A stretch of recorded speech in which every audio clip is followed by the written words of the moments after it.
soy la doctora Ana Masachesi, soy nefróloga. Les agradezco a todos que se hayan conectado a este Zoom y la idea es tratar de establecer una forma de contacto distinta con ustedes, presentarles un tema que no va a agotar todas las dudas, pero por lo menos vamos a ir tratando de despejar algunas dudas. Como para que pongamos de entrada las pautas de comunicación, ustedes no van a tener habilitado el micrófono.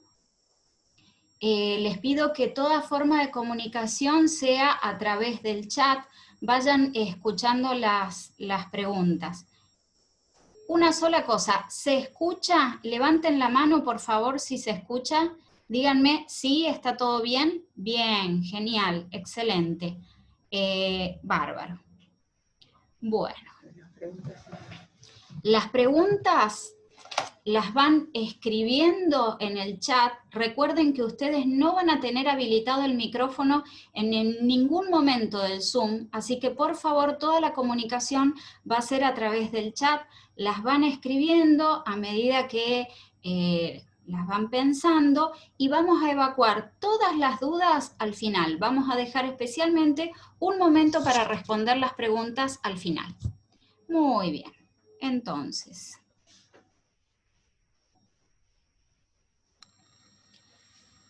A ver. Acá vamos. Muy bien. Bueno, el motivo de esta charla, yo soy nefróloga, hablo de los riñones. Lo que vamos a hablar es recomendaciones para el manejo de los pacientes con enfermedad renal crónica o insuficiencia renal aguda durante la epidemia de coronavirus. La mayor parte de las recomendaciones y de lo que vamos a hablar acá son parte de las directivas que ha mandado el Ministerio de Salud, ¿sí? Bueno. Ante todo, vamos a hablar de generalidades del coronavirus. Los síntomas que pueden presentar los pacientes son los síntomas más comunes: fiebre, pueden tener tos seca, cansancio, estos son los más comunes. El paciente también puede tener congestión nasal, poco frecuente, secreción, dolor de garganta, dolor de cabeza. Algunos pacientes también pueden tener síntomas gastrointestinales como diarrea, sentirse cansados, fatigados o dificultad para respirar.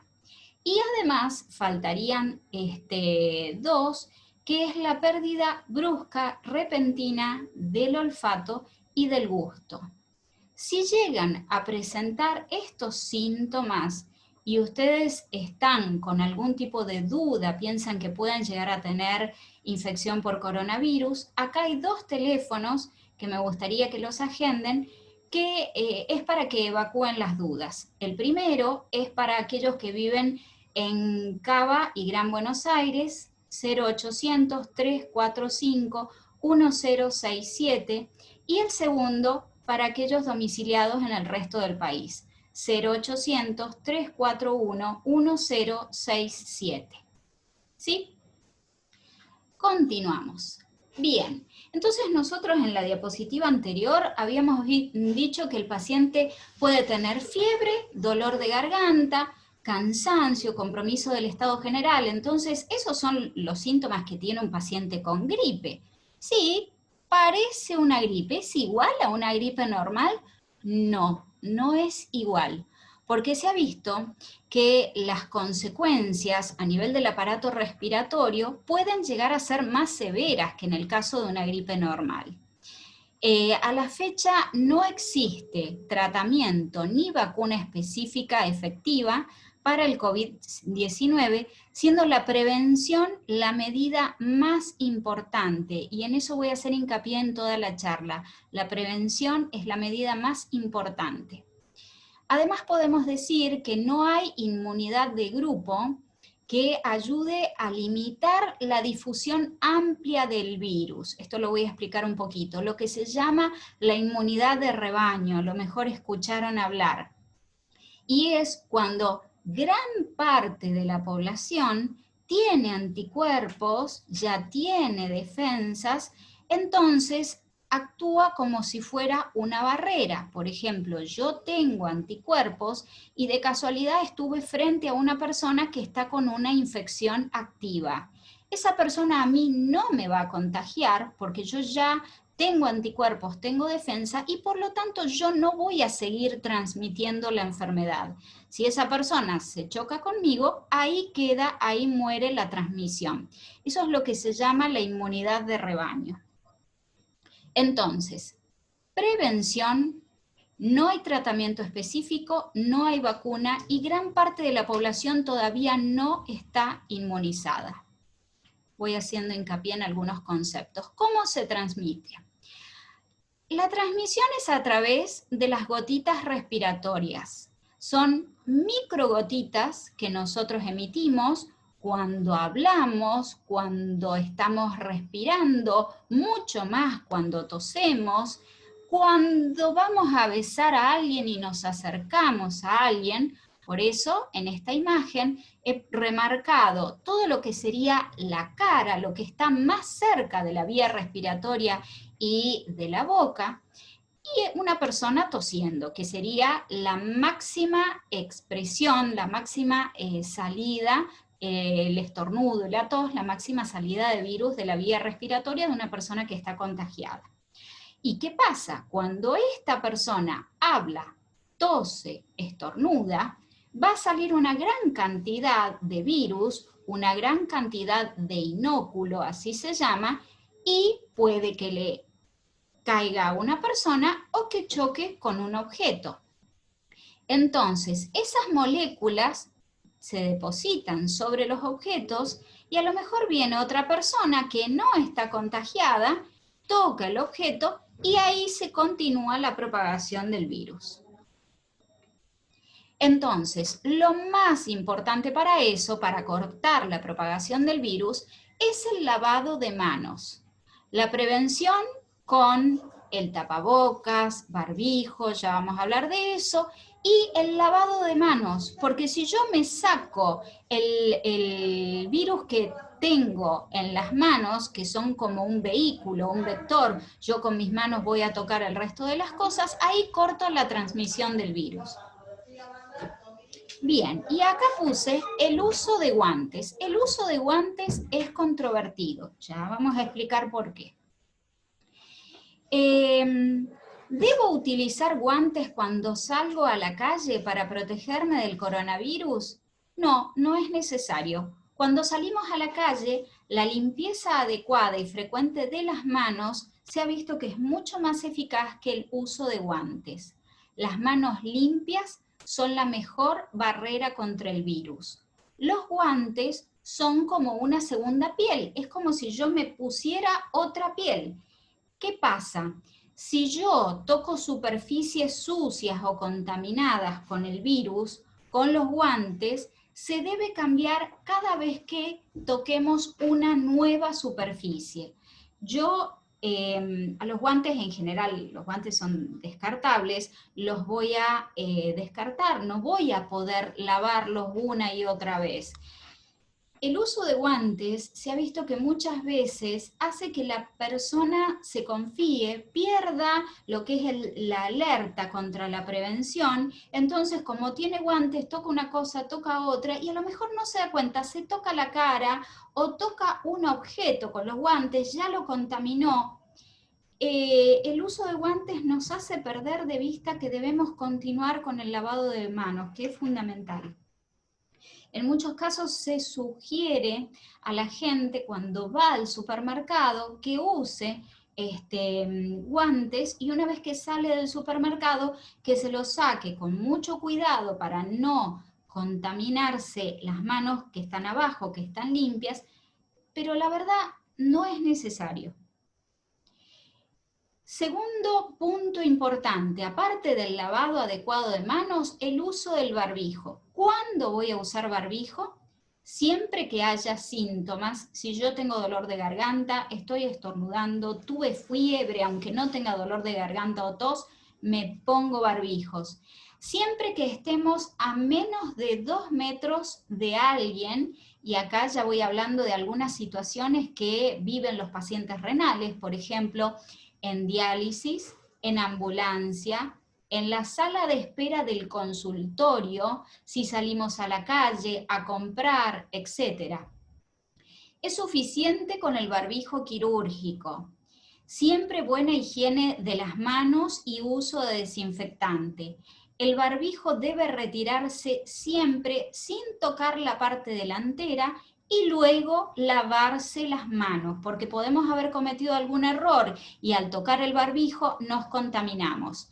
Fíjense en la persona esta que tiene un barbijo con 2 elásticos que van detrás de las orejas.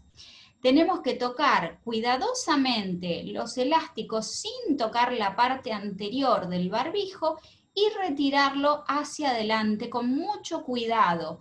Pensemos que si hubiéramos estado expuestos a una persona con virus, toda la parte anterior del barbijo está contaminada. Entonces, hay que sacarlo como si la parte anterior tuviera talco y no queremos que ese talco se salga. Sacarlo muy cuidadosamente y después mandarlo a lavar o lavarlo inmediatamente. Hay un punto importante que quiero aclarar que dice, suficiente el barbijo quirúrgico. Bueno, en general a las personas no se les dice compre un barbijo quirúrgico, eso queda reservado para el personal sanitario. Pero a lo que voy es a lo siguiente, hay muchas personas que se ponen el barbijo y una máscara que cubre la cara. No está de más extremar los cuidados y ponerse una máscara. Ahora, lo que no se puede hacer es ponerse la máscara sin ponerse barbijo. Eso está absolutamente comprobado que máscara sin barbijo no tiene el mismo nivel de protección. Bien, ¿cómo vamos a hacer el diagnóstico? Bueno, el famoso hisopado que habrán escuchado muchos pacientes. Nosotros tenemos 2 tipos de test. El hisopado es introducir un hisopo en la nariz hasta que llega bien hasta atrás y la idea es tratar de recoger en la punta de ese hisopo partículas de virus.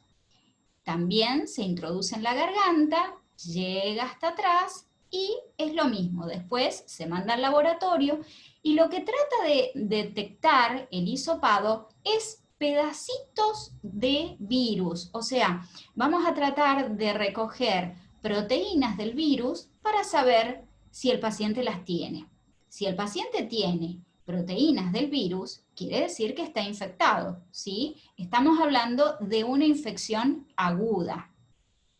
Ahora bien, si el paciente, supongamos, estuvo expuesto al virus, se infectó, con el correr de los días, va a ir formando anticuerpos, o sea, va a ir teniendo lo que llamamos defensas en el organismo, y después de 7 días, 10 días, vamos a poder empezar a dosar esos anticuerpos.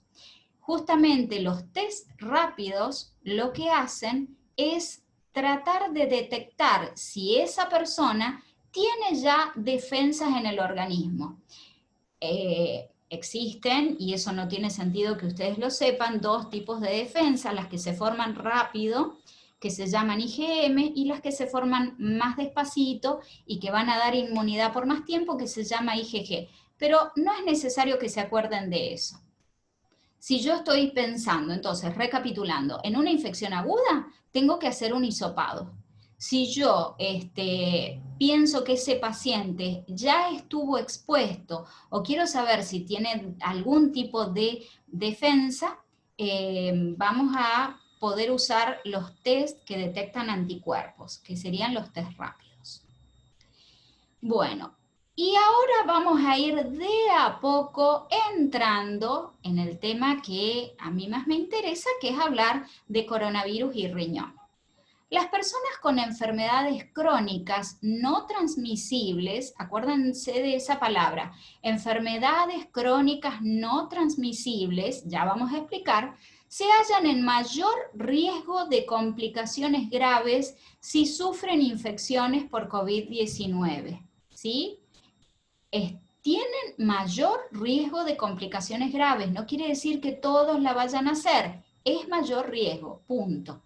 Y el Ministerio de Salud de la Nación considera la enfermedad renal crónica dentro de este grupo, enfermedades crónicas no transmisibles.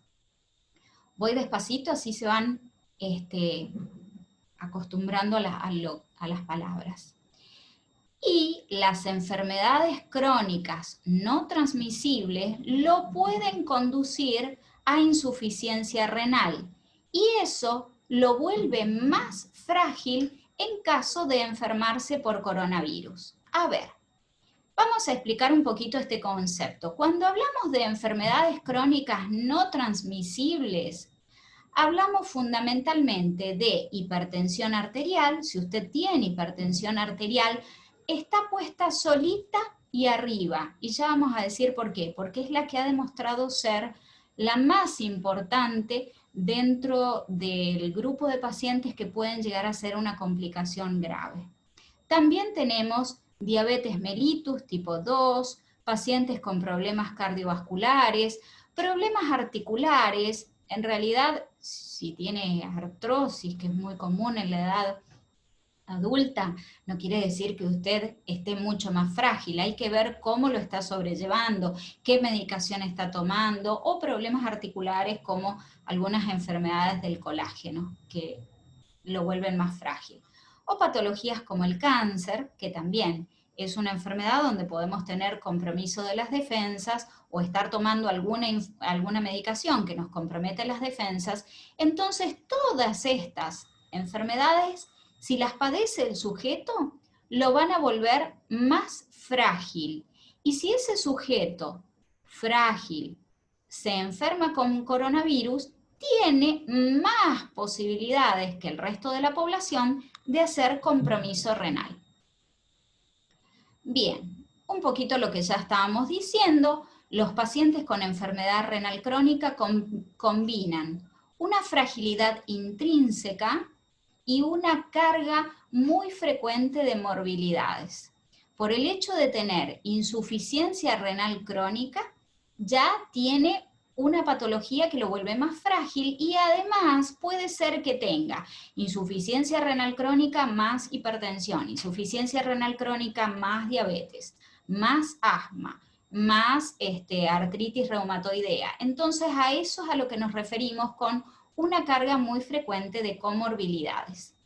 Y acá voy a hablar un poquito de los pacientes en diálisis. En el caso de los pacientes en hemodiálisis, se suman las complejidades de atención y de bioseguridad en el entorno específico común de un centro de hemodiálisis. ¿Qué quiero decir con esto? Que en el caso de los pacientes que ya están en diálisis, que ya tienen insuficiencia renal, además se trasladan 3 veces a la semana en un vehículo en donde no van solos. Están en un centro de diálisis donde van a tener un contacto frecuente con otras personas. Entonces eso quiere decir cuando dice que se suman las complejidades de atención y de bioseguridad. Son pacientes que salen mucho más de su casa y en los que los nefrólogos hemos tenido que extremar las medidas de bioseguridad para poder evitar el contagio. Bien, personas con enfermedad renal en el contexto de COVID. A ver, ¿cómo es esto? Podemos identificar 3 situaciones clínicas. Las personas que tienen enfermedad renal crónica en etapas no dialíticas, yo soy portador de insuficiencia renal, pero no me dializo. Yo tengo insuficiencia renal crónica, mi doctor, mi nefrólogo me hace controles cada 2, 3, 4 meses, no estoy en diálisis. Él me ha dicho que todavía falta un poco para ingresar en diálisis o que, bueno, no está en la perspectiva por el momento. Un grupo de pacientes. Segundo grupo de pacientes, pacientes que tienen enfermedad renal crónica y que ya están en diálisis, ¿sí? Estamos hablando de dos grupos de población que ya tienen una patología crónica, en diálisis o no diálisis. Y por último, los casos clínicos graves con coronavirus que desarrollan insuficiencia renal aguda en el contexto de una infección aguda por coronavirus, ¿sí? Es toda una lesión aguda. No soy un paciente crónico, yo no tenía antes de esto no tenía antes de esto insuficiencia renal, y desarrollé en el contexto de la infección por coronavirus una insuficiencia renal. Bien, todos los pacientes deben recibir vacuna para la gripe y vacuna antineumocóxica según la recomendación oficial. ¿Esto me protege del coronavirus, doctor? No, no lo protege del coronavirus, pero evitamos que el paciente pueda tener gripe o neumonía asociada, que hemos visto que le sucede a muchos pacientes. Los síntomas iniciales del coronavirus dijimos que parecían una gripe, entonces a veces el diagnóstico inicial es un poco confuso y por el miedo de ir a la consulta el paciente prefiere quedarse en su casa y dice no, esto no es gripe, esto no es coronavirus, es una gripe común. Entonces, bueno, es importante que el paciente esté inmunizado.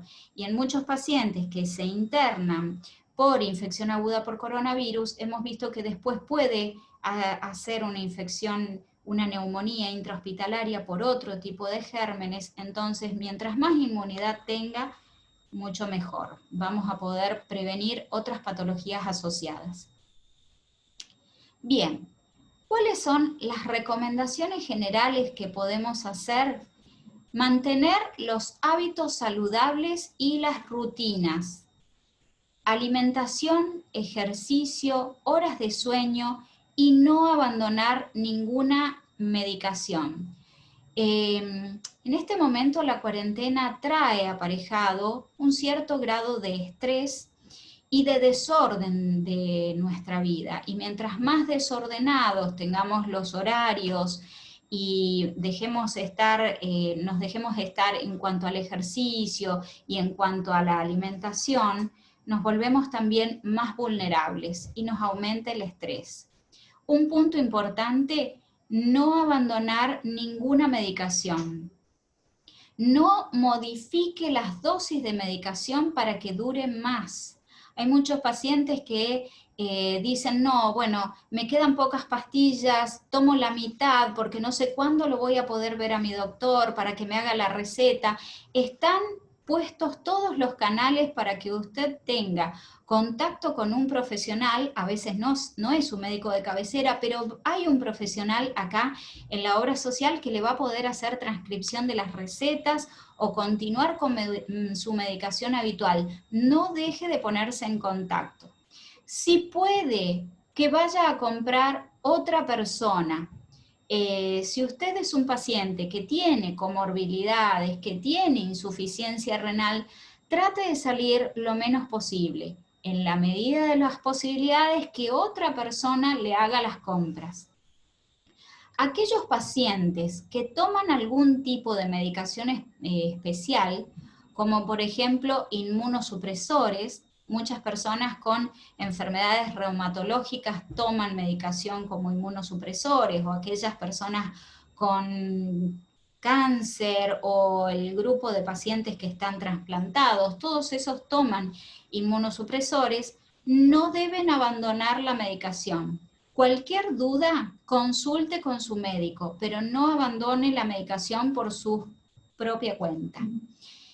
Y por último, decir que hay que tener cuidado con la coronafobia y encerrarse en la casa. ¿Por qué? Porque si tiene urgencia, no deje de ir al hospital por miedo a contagiarse. Hay muchísimas otras patologías que han quedado relegadas a un segundo plano y con el miedo al coronavirus los pacientes no están haciendo en tiempo y forma la consulta médica. Entonces, no abandonar todas las patologías que usted ya sabe que tiene, que deben continuar tratamiento, y si surge algo nuevo, no deje de consultar. Bien. Y por último, y recalcando lo que dije inicialmente, hemos aprendido que la prevención es mucho más importante que la curación en este tipo de enfermedad. Así que bueno, vamos a pasar a la etapa de preguntas. Yo les dije inicialmente que las fueran haciendo por el chat. Repito, no vamos a evacuar todas las dudas. Esto es simplemente para tratar de ir evacuando las dudas más importantes, así que vamos a pasar al responder algunas. Bien, a ver, me interesa despejar la duda de la vacuna. Usted nombró 2 vacunas, la antigripal y la otra que no recuerdo el nombre. Sí, la antineumocóxica. Es contra el neumococo, que es el germen que genera neumonía, ¿sí? Quisiera saber la obligatoriedad de la misma en pacientes pediátricos, ya que la pediatra de cabecera solo indicó la antigripal.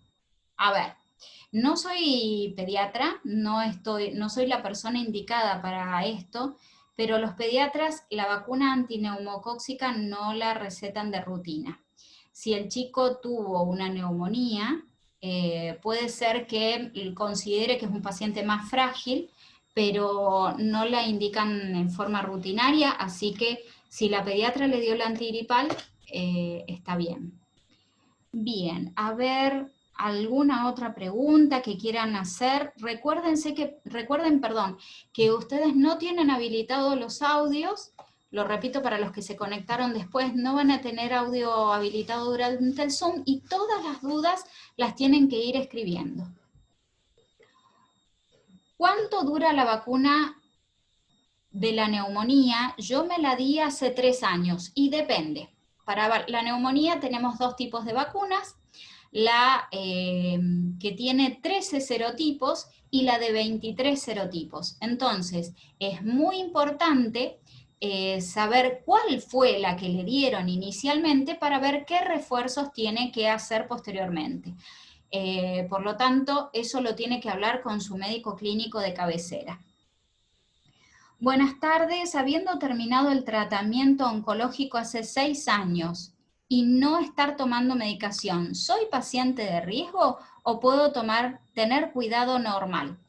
Bueno, en principio yo le diría, si usted no tiene actividad de su cáncer al día de hoy, hace 6 años dejó de tomar la medicación, o sea que no está inmunocomprometido, al menos por la medicación, al día de la fecha, no se considera de riesgo. Pero es muy difícil responder esa pregunta porque hay que evaluar otras situaciones clínicas que puede o no tener usted como para poder decir usted es un paciente de riesgo. Si es por lo oncológico nada más, y a su vez hay que ver qué tipo de cáncer tuvo, pero hace 6 años dejó de tomar la medicación, parecería en principio que no es un paciente de riesgo.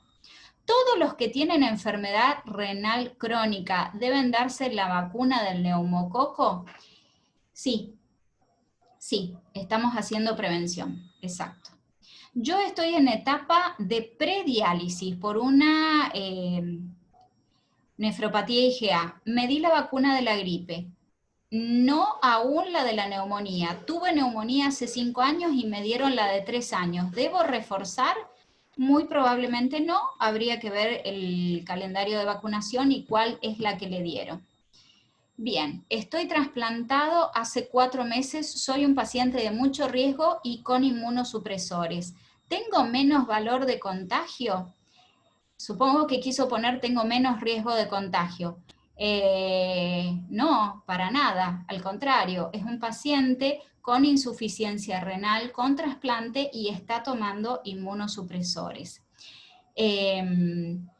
Muchos de los pacientes que toman inmunosupresión toman corticoides en el contexto de la inmunosupresión. Y acá vamos a hablar un poco de la experiencia de los españoles. El hecho de estar tomando corticoides, si bien es una medicación que se usa para los casos graves de coronavirus, no podemos pensar que los corticoides me van a producir un efecto protector, de ninguna manera.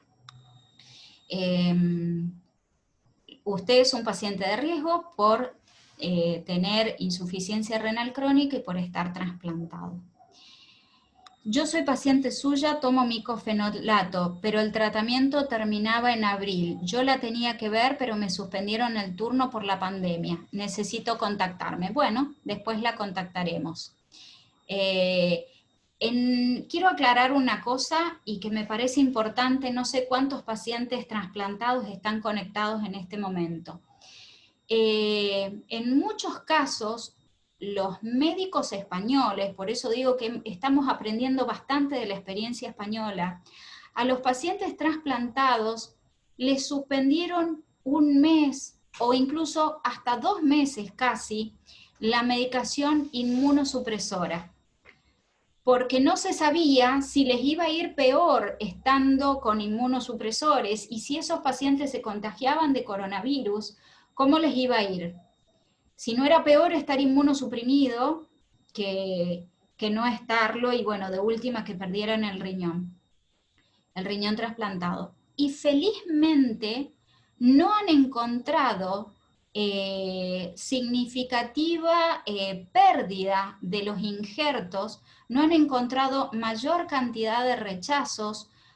Como conclusión, estos pacientes, aunque tuvieron que dejar 1 mes o 2 la inmunosupresión, no perdieron el riñón trasplantado, lo cual es, bueno, una noticia muy buena. Si algunos de ustedes no se han podido contactar con su médico o han tenido por alguna razón que dejar la inmunosupresión, no se angustien. Eso no quiere decir que indefectiblemente van a perder el riñoncito trasplantado, ¿sí?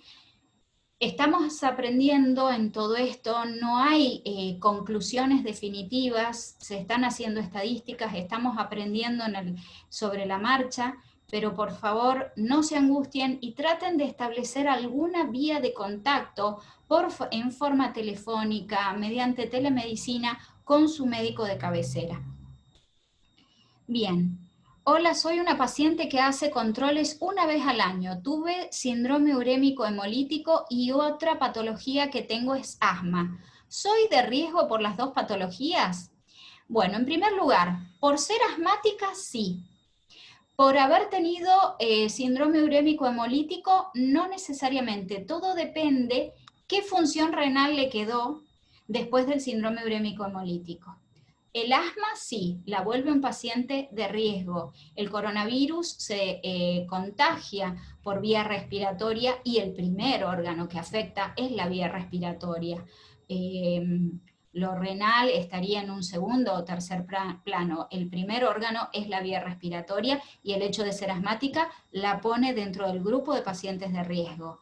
Con respecto al síndrome urémico hemolítico, si usted se curó y tiene función renal normal, deja de ser un factor más como factor de riesgo. Bueno, Nélida, mi nombre es Nélida Rivas. Nélida, un besito, paciente mía. Doctora, ¿soy paciente de riesgo con la glomerulopatía IgA? Pregunta una paciente. Mi esposo es trabajador de la salud y estamos con bastante miedo y aunque tomamos todos los recaudos. Vuelvo a lo anterior. Depende...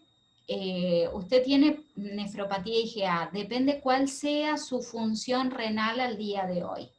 Si usted tiene nefropatía IgA y función renal normal, probablemente no tenga mayor riesgo.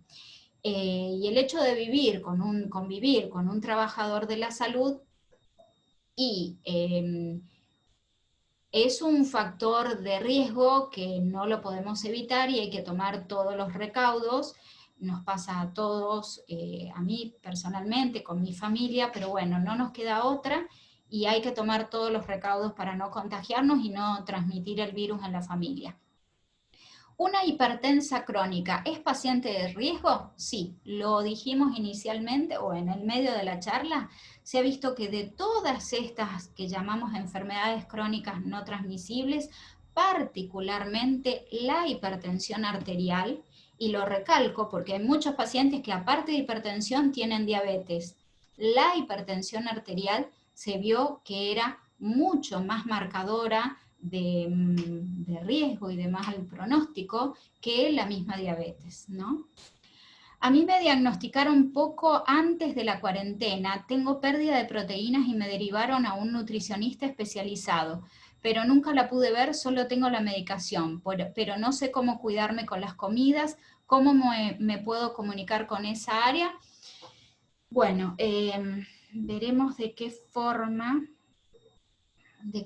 contactarlo. Tengo entendido que hay un teléfono que ha puesto a disposición OSECAC para despejar todo este tipo de dudas, así que le pido que se comunique con ese teléfono. Soy paciente monorreno, soy vulnerable para COVID. Quisiera saber cuál es la función renal que tiene al día de hoy para poder responder esa patología. Si yo no tengo la función renal, en principio le diría que sí, pero bueno, hay que tomar todos los recaudos y cuidarse mucho más que otra persona. Yo tenía turno con la doctora el 18 de marzo, fue cancelado para llevarle a los estudios resonancia. ¿Hasta qué fecha me sirve? Estoy con estudios que realicé. Bueno, en principio esta no sería la forma de evacuar este tipo de dudas. Estamos haciendo estos Zoom como para tratar de despejar dudas por la patología, para dudas sobre estudios, forma de contactarse con el nutricionista, con su médico. Les pido por favor que utilicen otros canales que haya puesto OSECAC para esto. Bueno, buenas tardes, doctora. Hace casi 2 meses me internaron por pérdida de proteínas en la orina, me hicieron una biopsia, análisis de sangre, ya no pierdo proteínas, me dijeron que haga dieta sin sal, todavía no me vio la nefróloga. Quería preguntarle qué podía comer y si el café me hace mal. Bueno, el café en principio no, por el tema renal, puede hacerle mal por otras cosas. Y voy a decirlo muy rapidito y a modo general. Hay 2 cosas que se llevan muy mal con el riñón. Por un lado es la sal. La sal, si usted sabe que tiene insuficiencia renal crónica, sabe que tiene algún problema renal o si es hipertenso, reduzca paulatinamente la sal de su alimentación. Y si usted sabe que tiene alguna enfermedad que le compromete los riñones, con deterioro de la función o no, con insuficiencia renal o no, porque a veces hay pacientes que tienen pérdida de proteínas en orina, pero no tienen insuficiencia renal, como quiera que sea, si sabe que tiene alguna enfermedad que le compromete los riñones, reduzca la cantidad de proteínas en la dieta. Reduzca la cantidad de proteínas en la dieta. Reducir no quiere decir anular. A mí no me sirve un paciente que no come nada de proteínas porque se va a desnutrir y un paciente desnutrido es mucho más vulnerable para contraer enfermedades. Entonces, reducir quiere decir disminuir el tamaño de las porciones.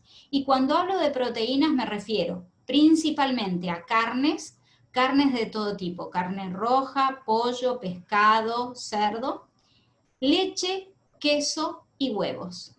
Carnes, leche, queso y huevos. Reducir, no anular. Bueno, vamos a responder 2 preguntas más y ya vamos a ir terminando el Zoom. Bueno, mi marido es paciente suyo, el año pasado le sacaron un riñón por un tumor, actualmente no recibe tratamiento alguno, solo control. ¿Se debe vacunar para la gripe para tener más prevención? Sí, si yo lo tuviera acá en la consulta le diría sí, se vacuna para la gripe y se vacuna para la neumonía. Bien, por ser celíaco, ¿tengo más riesgo? En realidad la celiaquía no está puesta como una de las enfermedades crónicas no transmisibles de mayor riesgo. Si la celiaquía no está bien controlada y usted por alguna razón está desnutrido, bueno, ahí puede ser que sea más vulnerable, pero en principio la celiaquía bien controlada no tendría que transformarlo en un paciente de mayor riesgo. Muy bien, siendo casi las 3 menos cuarto, vamos a dar por terminada la charla. Para mí es un gusto que se puedan conectar, ojalá pudiera responder todas las preguntas, evacuar todas las dudas. Esto nos hace estar más cerca de ustedes y tengo entendido que va a quedar grabada si la quieren escuchar en otro momento o si la quieren compartir con otras personas. Así que me despido hasta la próxima charla. Buenas tardes.